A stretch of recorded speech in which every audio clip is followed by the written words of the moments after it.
Hello बच्चों, कैसे हैं आप लोग। बच्चों, आज हम लोग क्लास 12th मैथ्स में एक मोस्ट इंपॉर्टेंट चैप्टर मैट्रिक्स को बिल्कुल अच्छा से फील करने वाले हैं। What is matrix? मैट्रिक्स क्या है? ये मैट्रिक्स कौन सा चिड़िया का नाम है यार? आज बिल्कुल अच्छे तरीके से हम लोग फील करने वाले हैं और ये सीखना आप लोगों को इसलिए भी जरूरी है क्योंकि आपके बोर्ड एग्जाम में इस चैप्टर से ऑब्जेक्टिव क्वेश्चंस हो, शॉर्ट क्वेश्चंस हो या फिर लॉन्ग ही क्वेश्चंस क्यों ना हो, हर टाइप्स का क्वेश्चन पूछा जाता है। और मेरा पूरा विश्वास है यदि आप ये पूरा वीडियो को बिल्कुल अच्छे तरीके से देख लेते हो तो इसके बाद कोई दूसरा वीडियो देखने का जरूरत नहीं है मैट्रिक्स को सीखने के लिए। क्लियर है? तो चलिए आगे बढ़ते हैं। बट उससे पहले यदि आप मेरे चैनल पे आज पहली बार आए हैं तो चैनल को सब्सक्राइब करके बेल आइकन में ऑल को प्रेस कर लें और हाँ, वीडियो को लाइक और शेयर तो करें ही। तो चलिए क्लास शुरू करते हैं। अब यदि बात किया जाए तो आइए सबसे पहले हम लोग मैट्रिक्स में कुछ बेसिक कंसेप्ट सीखते हैं। यदि बात किया जाए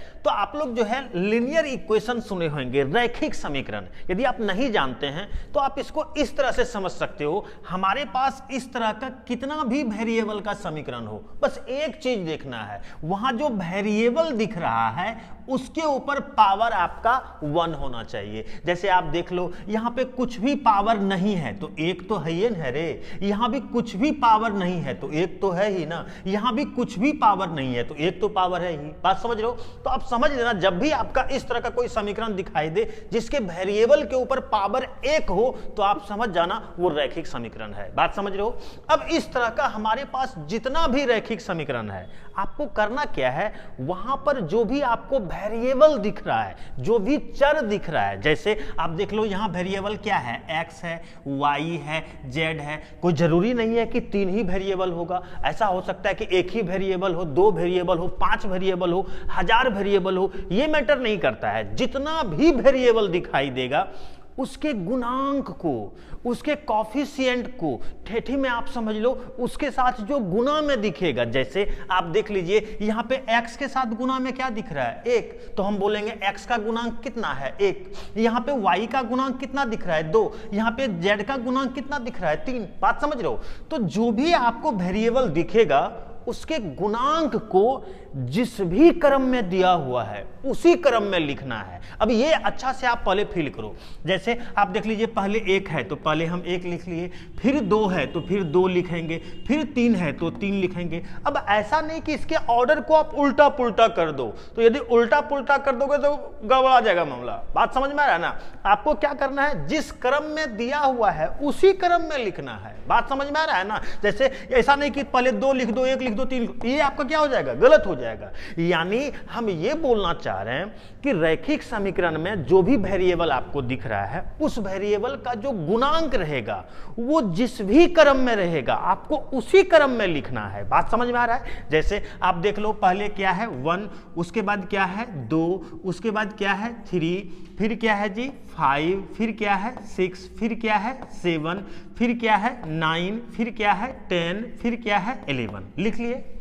और लिखने के बाद उसको जो है आप कैपिटल ब्रैकेट में बंद कर दो। एक चीज याद रखिएगा, जहां पे आप 2 ब्रैकेट का यूज कर सकते हो, या तो आप बड़की ब्रैकेट का यूज कर लो या फिर आप ये छोटकी ब्रैकेट का, 2 ब्रैकेट का यूज कर सकते हैं। आप याद रखिएगा, या तो बड़की ब्रैकेट का या तो छोटकी ब्रैकेट का। बात समझ लो, ये जो मंझली ब्रैकेट होता है इसका यूज मत कीजिएगा क्योंकि ये पहले से सेट का है। हम लोग जानते हैं कि यदि इसमें कोई भी संख्या लेते हैं तो वो सेट को बताता है। बात समझ में आ रहा है?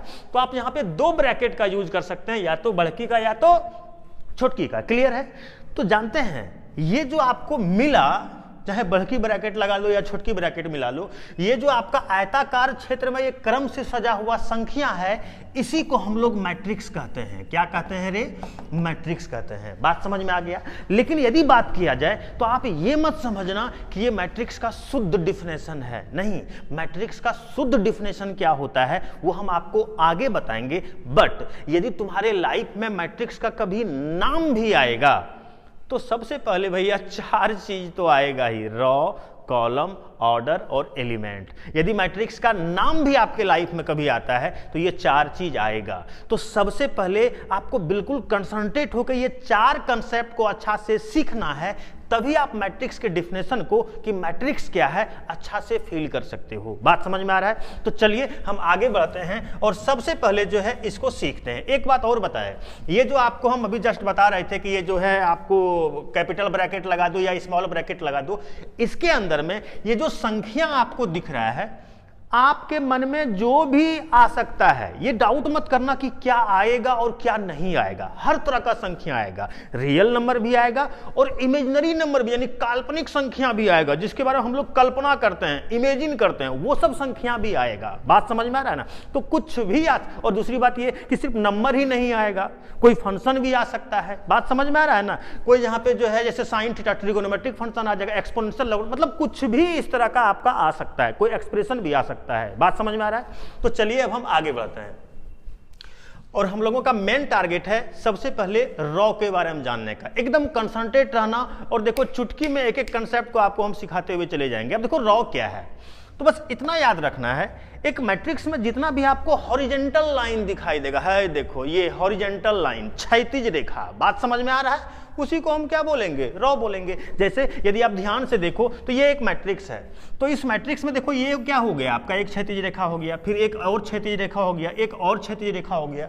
तो इस तरह से जो भी आपका क्षैतिज रेखा दिखाई दे रहा है, जो भी हॉरिजेंटल लाइन दिखाई दे रहा है, यही सब हॉरिजेंटल लाइन को हम क्या बोलेंगे? रॉ बोलेंगे। अब देखो इसको कैसे लिखेंगे, कैसे सूचित करेंगे, तो आप देख सकते हो, चूंकि ये पहला है तो R1, दूसरा है तो R2, तीसरा है तो R3, चौथा रहता तो R4, आगे रहता। बात समझ रहे हो ना? इस तरह से हम आगे बढ़ते हुए चले जाएंगे। यदि बात किया जाए, आप जैसे देखो ये मैट्रिक्स है, बात समझ में आ गया?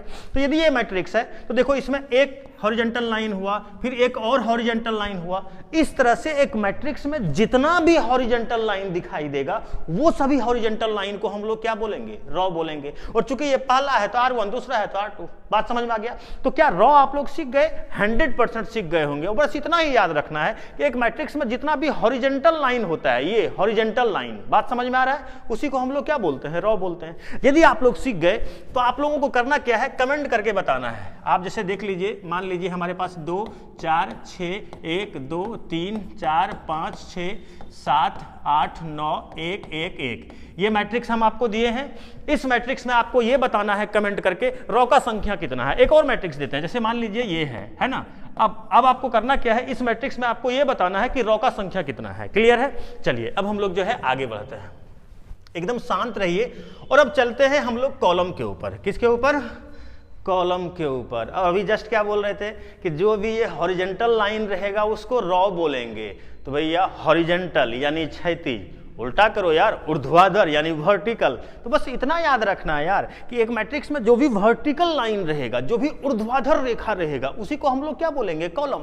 जैसे आप देख सकते हो, मान लीजिए हमारे पास एक मैट्रिक्स है, ठीक। अब यदि इस मैट्रिक्स का बात करोगे, देखो एक आपका हुआ वर्टिकल लाइन, 2 वर्टिकल लाइन हुआ, 3 वर्टिकल लाइन हुआ, दिख रहा है? तो इस तरह से एक मैट्रिक्स में जितना भी वर्टिकल लाइन, जितना भी ऊर्ध्वाधर रेखा दिखाई देगा, सभी को कॉलम बोलेंगे। और चूंकि आप देख रहे हो ये पहला है तो C1, दूसरा है तो C2, तीसरा है तो C3, बात समझ में आ रहा है? इस तरह से जितना रहेगा आगे हम लोग बढ़ जाएंगे। जैसे आप देख लो, एक मैट्रिक्स यहाँ पे है हमारे पास, यदि इस मैट्रिक्स का बात करोगे, देखो इसमें 2 वर्टिकल लाइन हुआ, तो ये दोनों को हम लोग क्या बोलेंगे? कॉलम। तो एक मैट्रिक्स में जितना भी वर्टिकल लाइन दिखाई देगा, जितना भी वर्टिकल लाइन है, देख लो, अच्छा से याद कर लो, हॉरिजॉन्टल लाइन को रॉ, और ये जो वर्टिकल लाइन, हम जो ये खड़े दिखाई दे रहे, मेरा जो बॉडी है, बात समझ रहे हो ना, ये आपका क्या है? वर्टिकल में है, ऊर्ध्वाधर है, इसी को हम लोग क्या बोलेंगे? कॉलम। तो सिंपल इतना याद रखना है, हॉरिजॉन्टल लाइन को रॉ और वर्टिकल लाइन को कॉलम, हॉरिजॉन्टल लाइन को रॉ और वर्टिकल लाइन को कॉलम। याद हो गया? यदि आप लोग कॉलम को अच्छा से सीख लिए तो फिर से हम आपको दे रहे हैं, जैसे मान लीजिए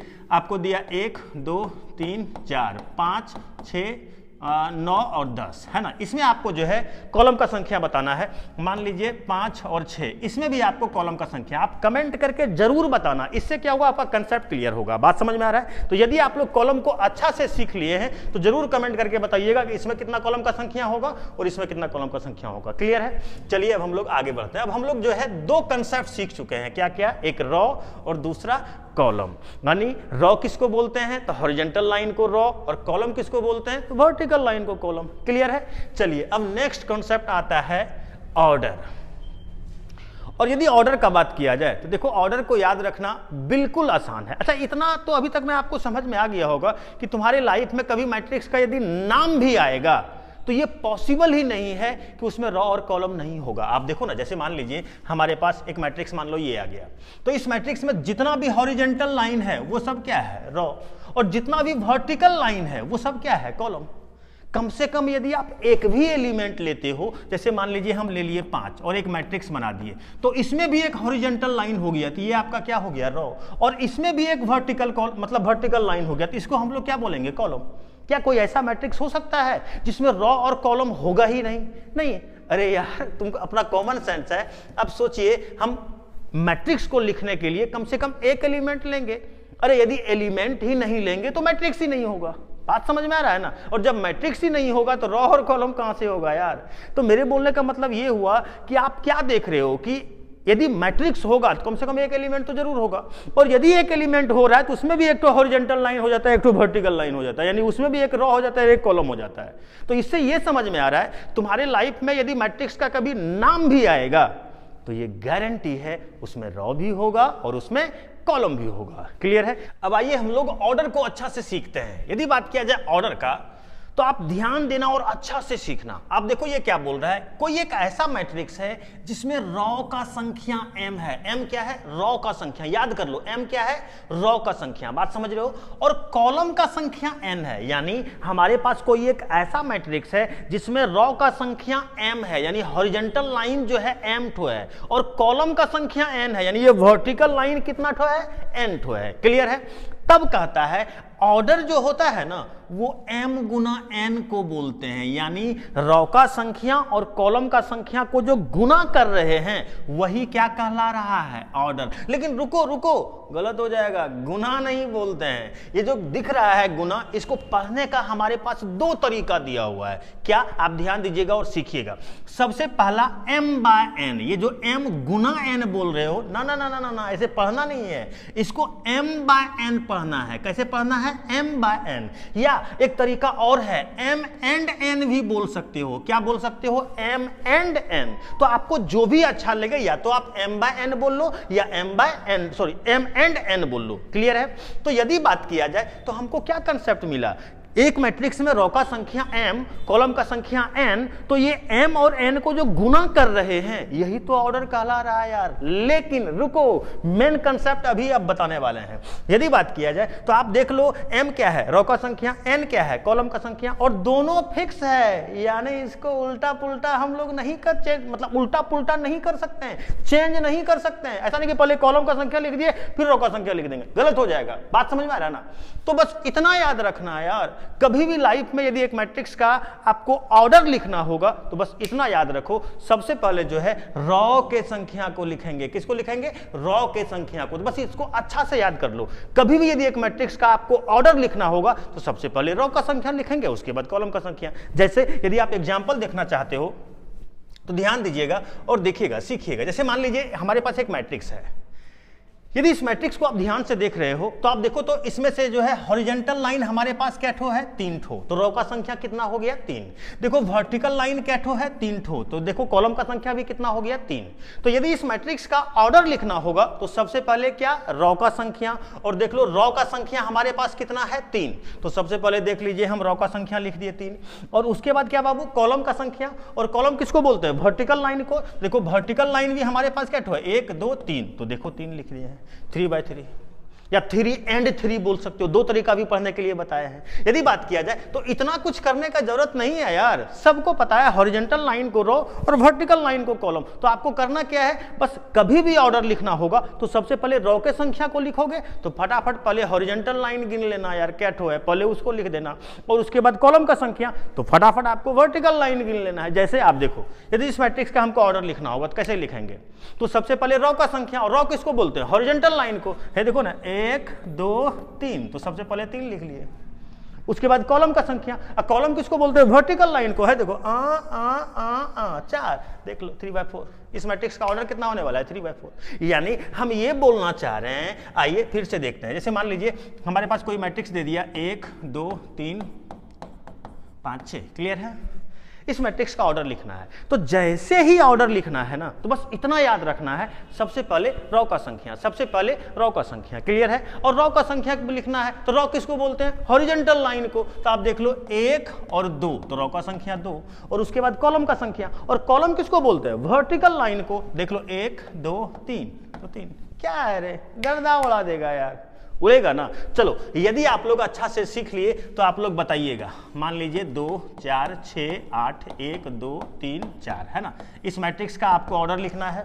फिर मान लीजिए हमारे पास दिया हुआ 1 2 3 4 5, इस मैट्रिक्स का ऑर्डर लिखना है। और मान लीजिए 0, इस मैट्रिक्स का भी ऑर्डर लिखना है। ये 3 मैट्रिक्स आपको दिए हैं। ये तीनों मैट्रिक्स का यदि आपको ऑर्डर अच्छा से समझ में आ गया है तो जरूर कमेंट करके बताइएगा। क्लियर है? चलिए अब हम लोग आगे बढ़ते हैं।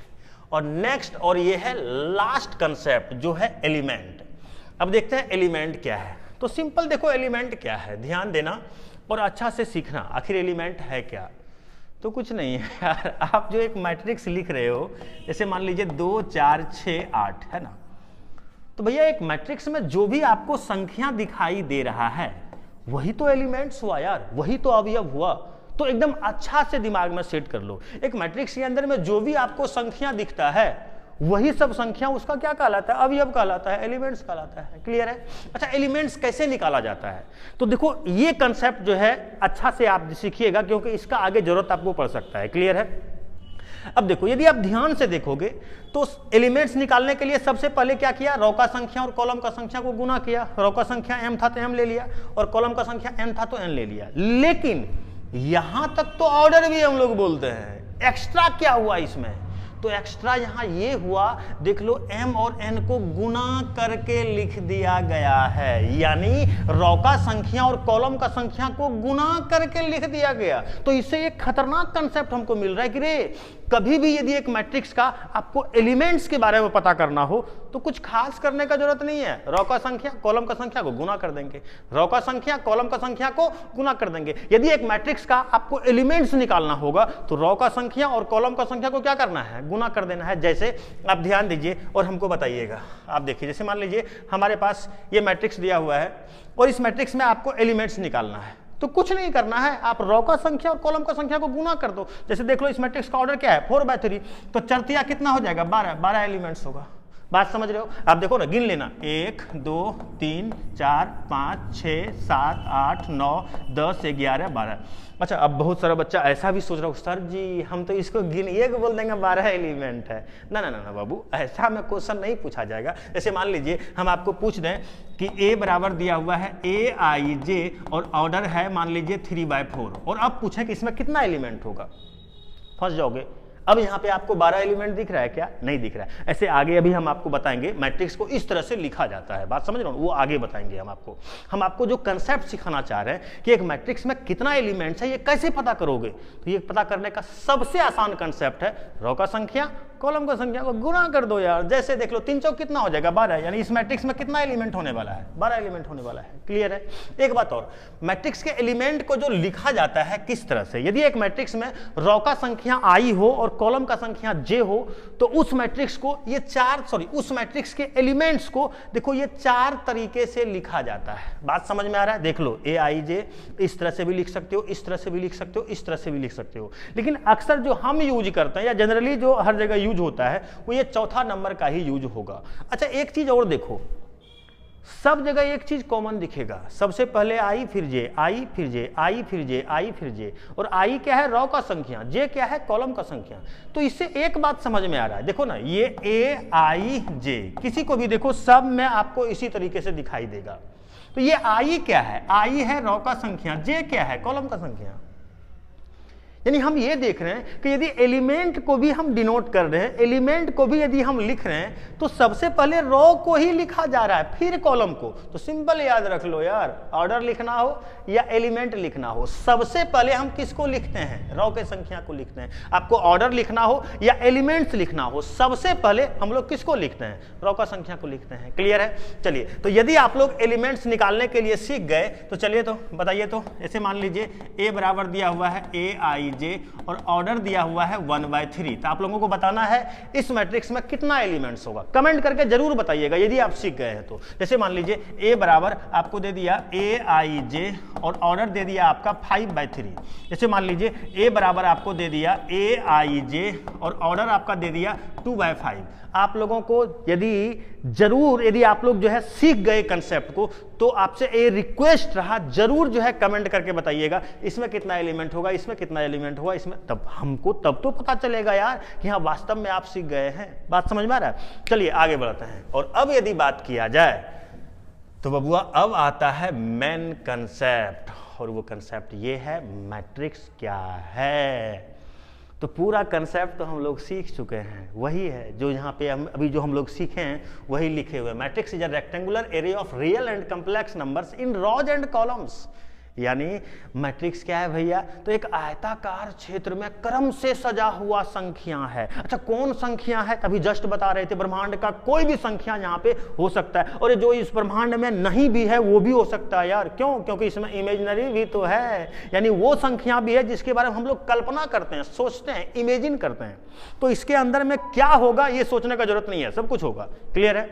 दूसरी बात क्या है? आप देखो ये क्या बोल रहा है, यदि मैट्रिक्स का नाम भी आया तो रो भी होगा और कॉलम भी होगा। अभी जस्ट हम आपको बता चुके हैं। तो देख लो कहाँ कहाँ होता है, तो भैया ये आपका जो है रॉज में होता है और कॉलम्स में होता है। कहाँ है रे? हाँ देखो, रॉज में होता है और कॉलम्स में होता है। तो कुछ नहीं है, सिंपल इतना याद रखो यार, मैट्रिक्स क्या है? तो एक आयताकार क्षेत्र में क्रम से सजा हुआ संख्या है। किसमें? तो रॉ में भी और कॉलम में भी। कौन कौन संख्या? तो रियल नंबर भी होगा, इमेजिनरी नंबर भी होगा। अरे बात समझ में आ गया? अच्छा एक बात और, वो बात क्या है देखिएगा। कहता है कि यदि एक मैट्रिक्स में रॉ का संख्या m है, अच्छा से सुन लेना, रॉ का संख्या m और कॉलम का संख्या n है। कॉलम का संख्या कितना है? n। तो उस मैट्रिक्स को कैसे पढ़ेंगे? अभी जस्ट बता दिए यार, इसको m/n मैट्रिक्स पढ़ते हैं। क्लियर है? अब यदि बात किया जाए मैट्रिक्स को जो सूचित किया जाता है, एक बात याद रखिएगा, मैट्रिक्स को जो सूचित किया जाता है वो कैपिटल लेटर से, बढ़की a, बढ़की b, बढ़की c, जब भी लिखेंगे मैट्रिक्स को तो कैपिटल लेटर से ही लिखेंगे। बात समझ में आ गया? अब यदि बात किया जाए, अभी जस्ट हम आपको बताए, यहाँ पर a को मैट्रिक्स बोला जाता है, aij को एलिमेंट्स बोला जाता है, और ये जो m/n है इसको ऑर्डर बोला जाता है। जैसे देखो हम क्या बोलना चाह रहे हैं, जैसे मान लीजिए a बराबर यदि aij m/n लिखा हुआ है, तो अच्छा से दिमाग में सेट कर लो, ये जो कैपिटल लेटर में दिखाई दे रहा है इसको हम लोग मैट्रिक्स बोलेंगे, और ये जो aij दिख रहा है इसको हम लोग एलिमेंट्स बोलेंगे, और ये जो m/n दिख रहा है इसको हम लोग ऑर्डर बोलेंगे। अब इस तरह से किसी भी तरीके से लिखा हुआ रहे, जैसे मान लीजिए रवि बराबर लिखा हुआ रहेगा RSK और मान लो दे देता है 2/3, तो ये जो रवि दिख रहा है ये क्या है? मैट्रिक्स। ये जो RSK है ये क्या है? तो ये है एलिमेंट्स। ये जो 2/3 है ये क्या है? ऑर्डर है। बात समझ में आ गया? तो मैट्रिक्स क्या है, एलिमेंट्स क्या है, ऑर्डर क्या है, अच्छा से समझने के लिए आ गया, अच्छा से फील कर लिए आप लोग। चलिए अब हम लोग आगे बढ़ते हैं। अब यदि बात किया जाए तो एक लास्ट कंसेप्ट आपको हम सिखा रहे हैं, और ये मोस्ट इंपॉर्टेंट कंसेप्ट है, अच्छा से सीखिएगा। पहला कंसेप्ट तो आप देख लो, कहता है कि ये जो मैट्रिक्स है इसका प्लूरल फॉर्म मैट्रिसेस होता है, यानी यदि एक मैट्रिक्स रहा तो मैट्रिक्स बोलेंगे, और यदि एक से अधिक मैट्रिक्स रहेगा, 2 ठो हो जाए, 3 ठो हो जाए, 10 ठो हो जाए, 20 ठो हो जाए, 1000 ठो हो जाए, या कितनों हो जाए, जैसे ही एक से अधिक होगा तो उसको हम लोग मैट्रिसेस बोलेंगे। क्या बोलेंगे? मैट्रिसेस। क्लियर है? यदि एक मैट्रिक्स रहा तो मैट्रिक्स, और यदि एक से अधिक मैट्रिक्स रहता है तो मैट्रिसेस बोलेंगे। क्लियर है? मेन है आपका ये दूसरा, और ये दूसरा का कहानी कुछ अलग ही है। ऐसा घर में बंद है जहां पे सिर्फ रसगुल्ला भरा हुआ है यार, लेकिन इंसान रसगुल्ला खा नहीं सकता। अब ऐसा क्यों? आप देखिए, ये कह रहा है matrix is not a number, matrix कोई संख्या नहीं है। ये तो अन्याय है इसके साथ यार, ऐसा क्यों? और देखते हैं। यदि बात किया जाए तो मैट्रिक्स किसको बोलते हो? 2 4 6 8 मान लीजिए, यही एक मैट्रिक्स है। तो यदि आप ध्यान से देखो तो मैट्रिक्स के अंदर में तो सिर्फ संख्या ही भरा होता है यार, लेकिन फिर भी बोल रहा है मैट्रिक्स कोई संख्या नहीं है। क्यों? देखो आगे लिखा हुआ है, because it has no numerical values, क्योंकि इसका कोई संख्यात्मक मान नहीं होता है। अब ये संख्यात्मक मान क्या हुआ है? सिंपल ठेठी में समझ लो, इसको हम लोग नंबर कब बोलेंगे? जब कभी भी इसको हम सॉल्व करके एक नंबर के बराबर कर दें। यदि ऐसा कभी हो गया तो फिर हम इसको नंबर बोल सकते हैं।